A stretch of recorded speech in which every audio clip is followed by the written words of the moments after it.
Put balls in hole. What? Our newest Patreon Puts member. balls in holes. Puts balls in holes. AKA Vash. Vash. Shrim's fiance. What up? Yes. He posted to Discord for you. What's up, man crush? Yeah. So thank you for dude. joining. Send me a picture of you, man. That sounded weird. You realized we're married. I'll send you a picture. I'm a catfish. I'm gonna send him like someone like Like Chris Hemsworth. yeah. He can see you. Did you just get that beer? Would you like one? Have you tried this one yet?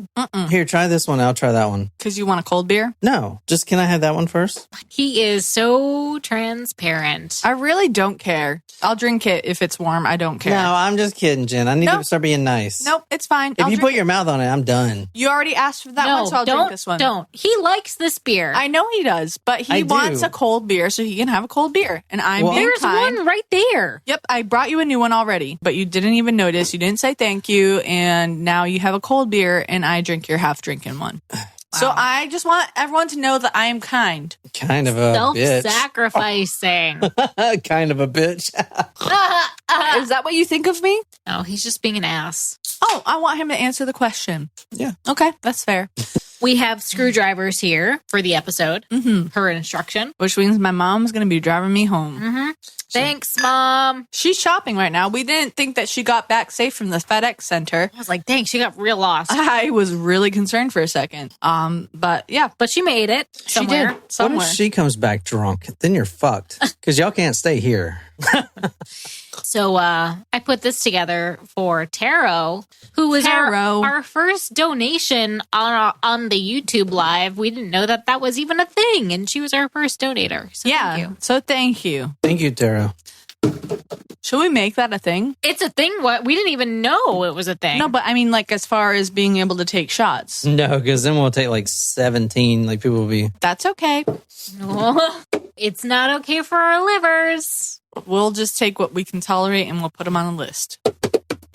Surprise shots. Surprise shots. We don't know what they are because they're a surprise. This is one of the craziest stories ever, especially coming from the Arthur Shawcross story. I hope you guys like that one. But are you guys ready? Yeah, we're ready. So I ended last episode. I ended it right where Nicole gets thrown in a hole. Nicole in the hole. I'm going to title the episode Nicole Hole. Nicole's Hole. Nicole's Hole.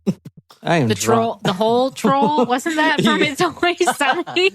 Pay the toll to the troll. Yeah. Something. Dang. Brandon will know. What's that? It's Always Sunny. The pay the troll in the boys' hole or something. I don't know. All right. I'm starting this episode Thanksgiving Day. Nicole wakes up. Not this Nicole. No. Josephine. And she is bound naked in a damp basement. A cellar is dark. The radio is blaring, which is going to be for the next 4 months. And as I said before, she survived. So we're talking about her book. We're actually reading from her book tonight, Cellar Girl, from her testimony. And we're reading from Cellar of Horror. I hope it was FM radio and not AM radio. The Sex Slave Murders. Oh. Well, I will tell you, she said, Josephine, who was down in the hole for 4 months with the radio blaring, that she never noticed it before, but DJs on radio stations play the same 20 songs over and over and over. Oh, yeah. And especially if you're on a current hits station. So think about it, 24 hours a day, the same song over and over and over and over and over and over, you know? And she was saying in her book, the book is really good, her book. And she was saying how fake those DJs are, you know, how they sound fake and stuff like that. Kind of like the podcasters out doing live streams these days, I guess. But anyway. Yeah, those guys are the worst. She comes to, she's in this hole. She didn't get any sleep, but she hears someone coming downstairs. And obviously that's Gary Heidnik. Now, Gary has the padlock keys with him. So there's going to be a point where she thinks about overpowering Gary. But if she was to do that, she would be locked in her chains because he doesn't bring the padlock key to her ankle chains with him. Something like that. So if she was to do that, she would starve to death. her struggle is going to become very surreal because when he leaves, she hears the car leave. That scares her. I mean, you wouldn't think it would, but let's be honest. You're in this cellar, and if he leaves and he gets in a car wreck and he dies, you starve to death. You know what I'm saying? Yep. So being in that type of captivity, you really sort of form a bond. You know, you need this guy, sort of, you know. I know it's crazy, but she's going to go through all that stuff. But he wants to break her in because she's been yelling and screaming all night. Is this like a break her in, kind of like the like a dog. Or like a baseball mitt? No, what was the story we did where it was like the tape recording? Oh, God. Oh, the Toy Box Killers? Yeah. Yeah, kind of like that. But it's just one guy, not multiple. Mm-hmm. Yeah, The because indoctrination. when you think about that one, it's like the lady had, you know, she could have done something. So he brings down a wooden stick, and Gary's determined to break her in. He's got to stop this yelling. No one can hear her outside. The radio's blaring too loud, and she can't access the radio because she's chained up to a leaky water pipe. But still, he's got to get her to stop yelling. So I'm starting this story on Thanksgiving Day, 1986. He brings down a wooden stick, and without saying anything, calm and collective, which is Gary Heidnik, he does the following. And this is from Josephine's own words. The heavy pole came crashing down on my side, whacking all the air out of me and leaving me wheezing in shock. Again, he raised the large stick in his hand and, gripping me by the hair, brought it down once again on my side. I was paralyzed with pain. Again and again, the stick came down, now on my legs, back, and buttocks. I couldn't see him anymore through the pain and tears, but his voice above me was unemotional and mechanical. Shut up, shut up, shut up. Very monotone there. Yeah, so it's not enough to keep a woman captive. You have to abuse her with a wooden stick, too. I don't imagine it was like a feather torturer. You know, it's probably something. Well, take a guess now. Why does he want her to be a captive? And these types of people, they are called collectors. And there's certain collectors out there. It's not like David Parker Ray. They're like torturers, or Bob Berdella. A collector is based on a movie from the 70s. Which, we need to watch that. I don't think we've watched it yet. The Collector? But That'll have to be one of our October screenings. And this isn't out quick. This isn't the actual nomenclature, but 3 months from today. These killers are called collectors in the true crime community. It's like Joseph, what's his name? The guy that held his daughter in the dungeon. The German guy? He wants to have a captive, like a butterfly. If you think of a butterfly, you put a butterfly in a glass case, and then you can admire it. You can do whatever you want. It's yours. You take a woman off the street, you put her in a dungeon, you can admire it, or you can do whatever you want. It's yours. It's not the streets anymore. She doesn't have her own life. It's yours. Sounds a lot like you. You're collecting it. You know what I'm saying? So that's what a collector is. And that's who we're talking about tonight. Is it Netflix? Yeah. Oh, okay. It's like you. Not you or you. You, the Netflix. That sounds a lot like the series, like Joe and you. Yeah, Joe Goldberg. Wait, you can't hear screaming, right? No, you did a good job soundproofing. I know you guys not have a basement in South Carolina. No basement. No. Actually, no, that's not true. I did go to a house when I was looking for houses that did have a basement. It was a fallout shelter. You guys are high. In 2020. Dude, my pawpaw has a basement, and my parents have a basement. You guys are high on meth. You do not on the coast. No basements. No, in the town that I live in, there was a house that I looked at that had a basement, but it also was a fallout shelter. They had bunk beds and shit. And I was like this close to bidding on that house, but then I decided that I didn't want that house. Jen, I feel like someone would collect you in their cellar. I feel like this could be. I don't think anyone wants me, so I think I'm safe. That was like a weird compliment. Thanks, Sean. Yeah, it was a weird compliment, but I would have to reject that compliment because I really don't think I'm that desirable. Don't be mean to yourself. Not being mean to myself. I'm being realistic. Are. No, although that's weird that we're negative. saying. You said you said last episode somebody wants to collect you in their basement. No one wants to collect me in their basement. I'm not being mean. I'm being realistic. No one wants to collect me in their basement because, you know, I'm a bigger figure. I could I'm like the same size as a man. You know, no one wants to collect me in their basement, but I'm not saying that I can't find a man who wants to value me and spend time with me. I'm just saying no one wants to collect me in their basement. I think the next man you find will be some sort of psycho collector. Yeah. Great. What a wonderful thing. I did want to at least mention what James said. Gary Heidnik was an inspiration for Jamie Gumb in the film Silence of the Lambs. Oh, look at you coming in hot. There you go. And you that will make more sense to you guys. The lotion in the basket? And James, you know, you're one of my favorite people, man. He's always here. You're always there supporting us. He's very active on Patreon. You're there supporting me or Brienne or us or Brienne, and you say some really smart things, man. I really appreciate you here, dude. I'm drunk. That's not happened. A very... I mean, it was a strong screwdriver, but... Let me say... I don't think so. I just taste orange juice. Let me say, James, you're absolutely right. He was 100%... And we're talking about Buffalo Bill. Yeah. Put the lotion in the basket. Would you fuck me? You're going to... I'd fuck me.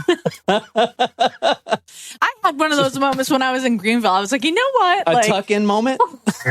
No, not a tuck-in. Yeah, I don't have anything to tuck. Fuck you.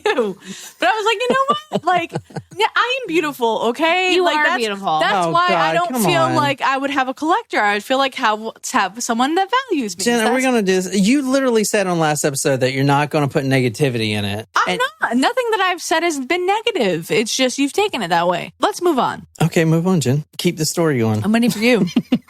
I'm waiting for you. Gary Heidnik is a collector, is what I'm trying to say. He, as Nicole read, beats her senseless. This is not going to be the last time, but he takes his wooden stick and she is crying. The tears are coming down, and I mean, he is wailing on her over and over and over with no emotion. If I go in the backyard and take a stick and just start hitting a tree over and over and over, I don't care, you know? Like, I don't have any emotion about it. It's that same way. He is just beating her. He's doing it for a reason, though. He's purposely trying to break her in. And that's why it's mechanical. He's also, I'm just going to go ahead and say it. Sorry, Sergey Brin from Google. When he rapes her, which is... Is that the person that said that word is not allowed? No, that's just like YouTubers, I think. Or like, I guess you get strikes or whatever if you say rape. Someone reported you? No, it's not. You? No, it's not just me. It's like you can't say rape anymore, just like you can't say suicide. Oh, so when he aped her... When he had sexy time. I mean... When he had unconsensual physical contact. When he rapes her over and over, which he will do for the next 4 months, he's very mechanical. It's almost like he has no feeling. He's not enjoying it. He's doing it for a reason. So let me ask you right now, take a wild guess. Why does he have this woman in his basement? And why is when he rapes her, it's just mechanical with no feeling? Like, what is he doing? He has some trauma associated with his childhood, and he is blacking out and he is deflecting onto his victim. That is my guess. After he beats her senseless with this wooden stick, he brings down a blue air mattress. And then a green one? And he puts it on the cellar floor. And after he was done beating her, like I said, he raped her. Quote, his grizzly beard stung at my face and grated against my cheek. Back and forth, back and forth. Back and forth, back and forth. When he was done, he let out a satisfied sigh. Then he pushed himself off me, swiveled his body so he was at the right angle to me, and he laid his head on my lap, and then he fell asleep. No, I do not like that. No, you don't have the right, sir. No one has the right to do that. Well, you said he has some mental problems, so I didn't say that. I was guessing about why he was doing that, but that doesn't give him the right. He does not have the right to do that. Well, he doesn't have the right to lock someone in their cellar to begin with. No, he doesn't. I never said that was a right either. A couple hours go by. He's snoozing. Now, remember, she's chained up, and he is just on her lap, almost like a child. You know, he just got off inside of her, and then he just, and just falls asleep. And he wakes up, he comes to, and he's kind of smiling. That was a good, a little nap, cat nap there. And he goes upstairs. He doesn't even say anything to Nicole. Doesn't even say anything. Now, she is freaking out. All right, there's a difference between a guy that locks you in the cellar and is very transparent. I'm going to beat the shit out of you because I like that sexually. I'm going to rape you, all this stuff. But this guy is different, right? This guy is falling asleep in her lap and, as you'll see later, being nice to her. But then he's beating her senseless. It's the worst type of person. Even worse than someone who would just do this, because was this guy insane? Like a little bit. What's he going to do? A lot bit. Let me know on the live chat. Has anyone heard of this guy before? Because he's got a name that is so familiar in the true crime community, but I don't think a lot of people have covered him. No. I'm not sure though. But it's weird because he's not like a normal killer. Arthur Shawcross or Ted Bundy or something. They go out seeking victims and kill them. This is not like that. This story is really demented. Gary wakes up. He gets off of Nicole's lap. He goes upstairs. He's not really showing any emotions, but he goes upstairs for a few minutes. He comes back down with a shovel, a spade. Oh. And this spade it looks like it belonged in a dilapidated barn. It is Rusty. Does it have a long handle? Yeah, a long handle. It's one of those. Thick at the end. You got a long handle that's thick at the end. And it's wooden, but it's all splintered, and it's just like, okay, what's he gonna do with this? Like, is the stick not good enough to hit me? What is surreal to her? She's so confused. This guy's holding me captive, but yet he's putting his head in my lap and falling asleep, like we're dating or something. And now he's getting a shovel. Is he use it to cut my head off? Like, what is going on in this guy's mind? She cannot tell. For months that go by, eventually she will not be able to tell what this guy's thinking. He brings down the shovel and he walks over to her with the shovel, and there's just blank look in his eye, and he is looking at her. Now she's pressed up against the wall there, and he's looking at her ankle, how the chain's wrapped around it, and he takes the shovel and he brings it. What do you guys think he's going to do with the shovel? He's either going to threaten her by threaten it at her neck, or he's going to make her dig her own grave. He takes the shovel and he starts kind of going over her toes with it. And it's real rusty, right? And a sharp point, going over her toes, looking at it, swaying the shovel back and forth, not really saying anything. And then she's freaking out. He takes the shovel handle and with both arms, he brings it back up behind him. And he's just sitting there looking at her. And then all of a sudden, he plants it into the soil. Oh. And he starts digging the hole some more. I'm going to have more of my screwdriver now. I finished mine already, so I mean...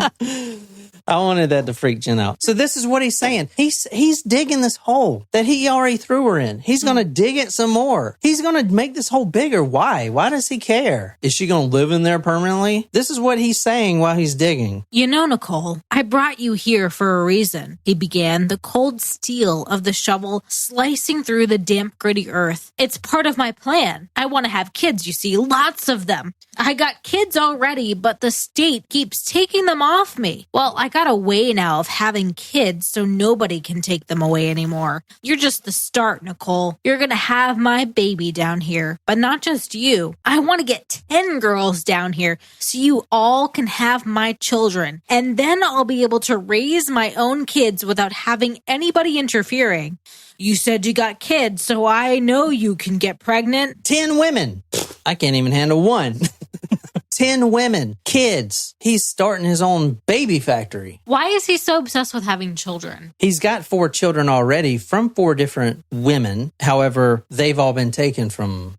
We'll get more into that when we talk about his psychology. I really want you guys to figure out this guy's psychology and how he is. Not from me telling you, oh, he was born here, he did this, that, and the other. Like, I want you guys to figure it out by yourself, by his actions. Why is he like this? Why does he want children? That he is not fit to have a child. Why does he want children? Why does he want basement children? He wants to pass his genetics along. He thinks that he is a suitable, if not superior specimen for passing along children. But I would say that if you got 4 children from 4 different women taken away from you, I would argue that you are probably not the best father figure. Well, let me. So because he's not the best father figure, he wants to kidnap women to produce for him so that they don't have a say whether or not that the children are taken away. He's going to create some underground school of fatherhood that they don't have. He's pretty much inventing a cult, and he's probably going to put some sort of like Ding, ding. curriculum into place, so that the children are like, just him. He is he's the gonna Almighty once Father. the babies are born, he's gonna take. He's going to, once the baby is born, get rid of the mother, like kill her so that he's raising the child, or he's going to have some amount of like a multiple women underground subservient to him because he's keeping them alive and raising the children according to his philosophy, which both are not okay. Neither of those options are okay. Sable does say he wants to start a cult. You think so? Yeah, I think that's pretty accurate. Here's the thing. If you're listening to this, okay, yeah, another guy shoving women down a hole and raping them and getting them pregnant and having kids. We've done that. Go back to the house. This guy not only pulled up in a brand new caddy, he also has a Rolls Royce. He is also, when he was arrested, one, I'm just going to tell you one right now, one account, a single one. He has many. I'm just going to tell you one random one. He has a Merrill Lynch account with $500,000+ in it. Damn. This was in 1986. Must be nice. So was he some That's idiot? probably got a lot of compound interest by now. He's some idiot, right? That just wants to do this. Like, what the fuck? He's living in a shady neighborhood. He's got the nicest car. Yeah. How did he get this money? I will tell you that he invested young and invested early. I just did that by attending a financial freedom seminar at my last conference. He invested in Berkshire Hathaway, apparently. And that's how he's doing so well. Berkshire Hathaway? Yeah. What's that, Jen? You don't know what that is. I know it's a financial name. I don't know what the fuck it is. I thought she said Berkshire. I thought she said Berkshire Highway, and I was like, Berkshire Hathaway? I don't know. It's a financial thing. Warren Bennett's. TikTok, Kim Kardashian, all those fun things. I just admitted that I don't know what the fuck it is. So why are you making fun of me? Makeup. What else? Stop TikTok. it. I think I said Bennett, not Buffett. More TikTok. More TikTok. I don't watch financial TikTok because I don't understand it. Day 2, still no food. She's been raped, beaten, but he does bring down a sip of water, a little styrofoam cup. Here, drink this. No food. But she's not really thinking about food at this time. She could hear him coming and going. It's better to have a source of hydration than a source of food because, like, you need to have water to survive because you're, 60% water, 66% water. She could hear him coming and going, but like I said, think about it. If he dies, she's fucked. Luckily for her, she's getting out of here. This is her last day here. She isn't staying in here anymore. She's got to get home. She is in the middle of a battle to get her kids back. She got a brand new apartment. She's been clean. She's been clean for weeks. Her dick boyfriend. He's not her boyfriend. He's a John. Her dick boyfriend, who she got in an argument with. He's the reason she went back on the street that night. Oh, okay. Sorry. But she is on a roll here. CPS is waiting for her to continue being clean for just a couple more weeks. Then she can get her son back. If you decide to buy her book, I will say, you have to remember she is a crack addict, but she doesn't have the best life growing up. All right. Her son, who she had her other kids taken away, her brand new baby was in the Philadelphia hospital at the point that she's in this dungeon. He's there because he's too small and that he had crack in his system. They got to beef him up. They got to increase the weight of this baby and withdraw him from crack. But when you read her story is her coming through her own demons as well. She's in a hole for 24 hours. She's going to be doing a lot of thinking, a lot of reflecting about the mistakes she's made. And now she's in a hole in a future baby factory. And guess what? She is the first one. There's supposed to be 10. Luckily, she's getting out today, though. She has long fingernails, and she can use those things to start scraping that crazy glue, trademark, copyrighted, off those nuts.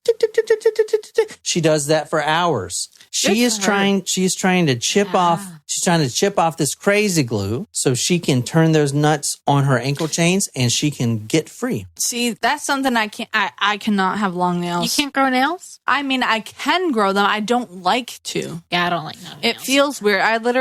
So my nails this past week, I couldn't find my nail clippers, so they were above my fingernail. I don't like it. I feel like I don't either. Well, you know what? I think it started when I was working at Subway and I knew that I couldn't have like nail polish or anything like that. But I don't know. I just feel like I need to be able to do things with my fingers. I don't like having nails. I don't like the feeling of having a broken nail. So that's just it. I agree with that. This lady, I'm feeling her. She is. Oh, I didn't want to read her book at first. I'm like, honestly, all right.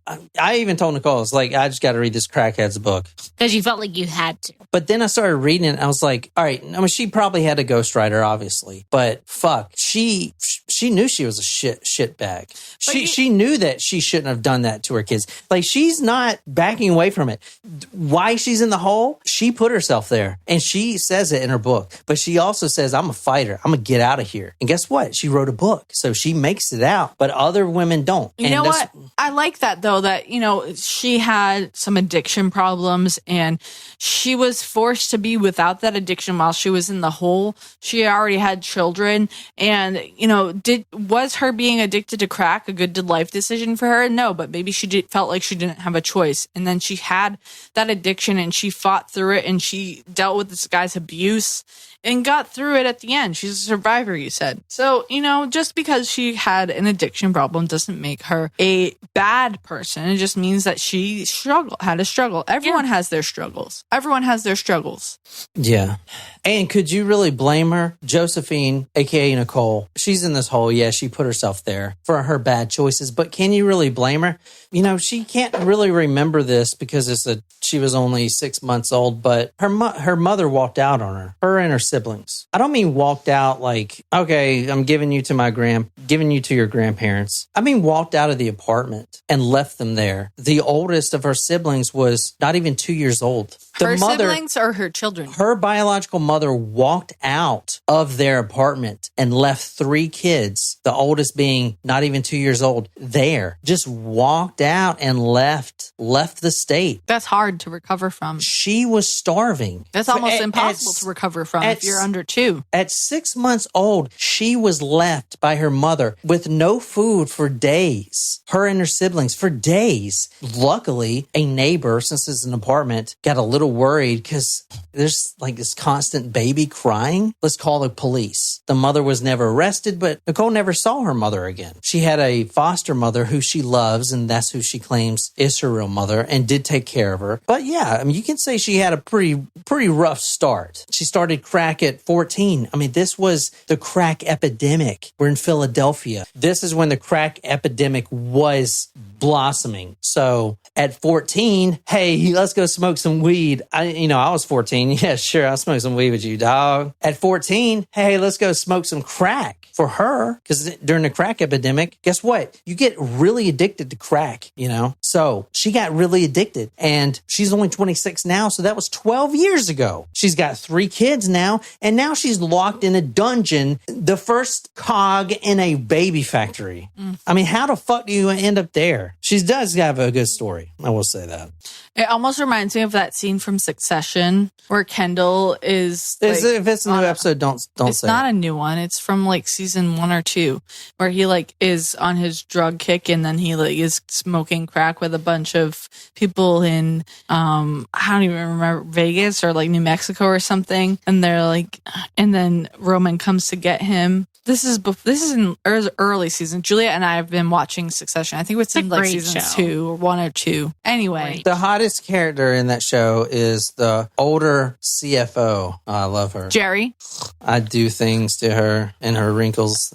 Day 2, she has no food. He hasn't even attempted to really bring her anything, but she couldn't really care less. She does hear him come and go. She hears that Cadillac pulling out, and she does fall into a routine, which I'm going to tell you, and it's not a very good routine. But she sees a chance to get out. She uses her fingernails and she is scraping off the crazy glue from her ankle chains. She gets one of them out. Her left leg completely free. She unscrews these nuts and she's not completely free. You know, she still has one on her leg, but she has enough slack in her chains to reach up to the little hole that's in the cement wall built there for ventilation. I'm talking about the whole size of a shoebox. Her body couldn't fit out of it, but half of it could, perhaps. You know, they put those there to literally provide some sort of ventilation. Now, that hole goes out to the alleyway. And if you remember the Google Earth, there are a lot of houses there. Very close together. Very close together.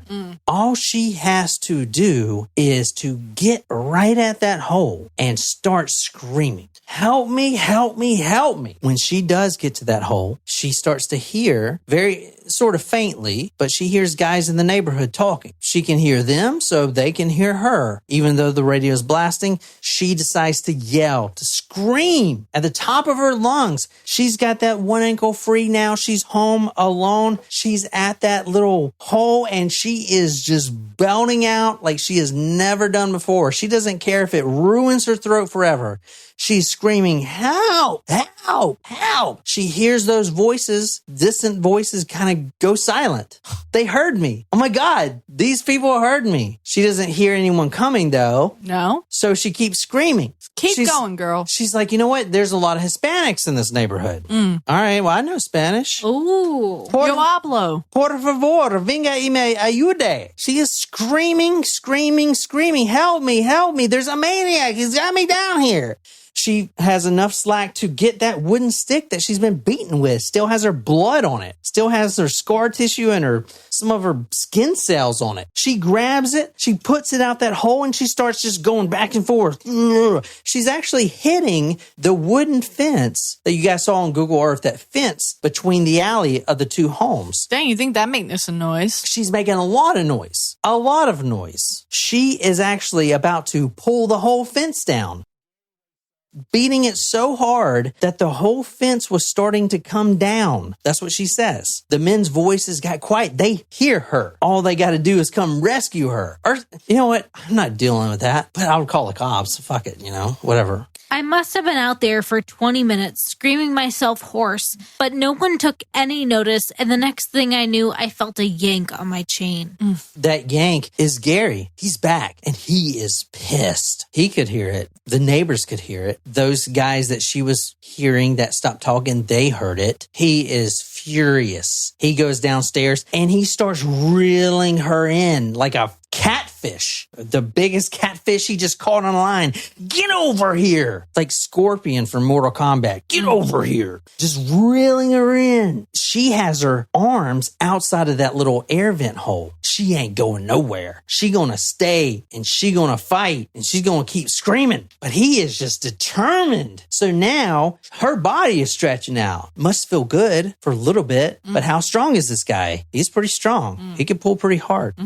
This is from her own words. Please, will someone please call the cops? He's crazy. He's chained me up. Please help. I know you can hear me. Just call the cops. Call the goddamn cops. This nut is going to kill me. Please help. Help. She finally feels that chain slack up. Oh my God, I did it. Maybe he's getting arrested right now. Maybe he's getting beat up. Who cares? He let go of the chain. That's all I care about. A little sense of relaxation. She's still yelling, but then she notices that right outside that little hole, she sees his feet. He had ran around in the alley to his own house, and he is trying to kick her back in that hole.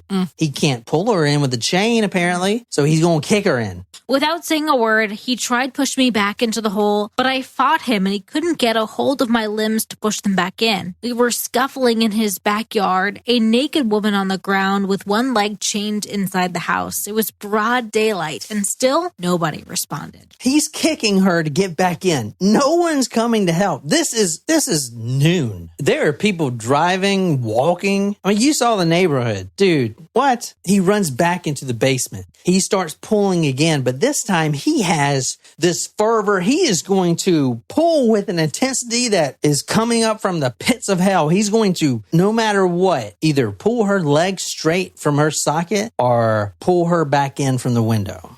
So he starts pulling so hard that her knee, and she'll say this in the book, in her testimony, he's pulling so hard that she can feel her knee starting to come out of the socket. It's got that little socket there that the knee ball fits in, and it's starting to come out a little bit and a little bit more, and she can feel it, and it feels like, okay, this is going to just break. It's going to break, and she's trying to scream, and she doesn't want to let go of this. She's got her position in this hole, and she doesn't want to let go because she knows she's got to keep trying, but it's coming out, and it's pulling harder and harder and harder.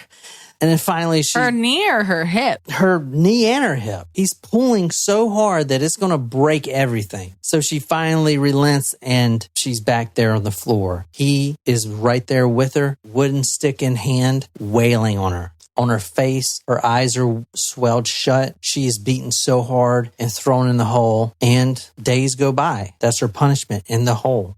In the hole in a basement with a board put over the hole. No light, no nothing. Crazy, right? This is basically Nicole's routine. When things get settled, a couple of days go by, she wakes up in the morning. She's still chained in the hole. He brings her out of the hole, gives her some bread and water, which she finally got on day 3. Gary would come down in the morning with bread and water. He would then rape her, ejaculate inside of her. Because remember, he's trying to make a baby farm here. Mm-hmm. He's got to do this every morning and every night. Same routine.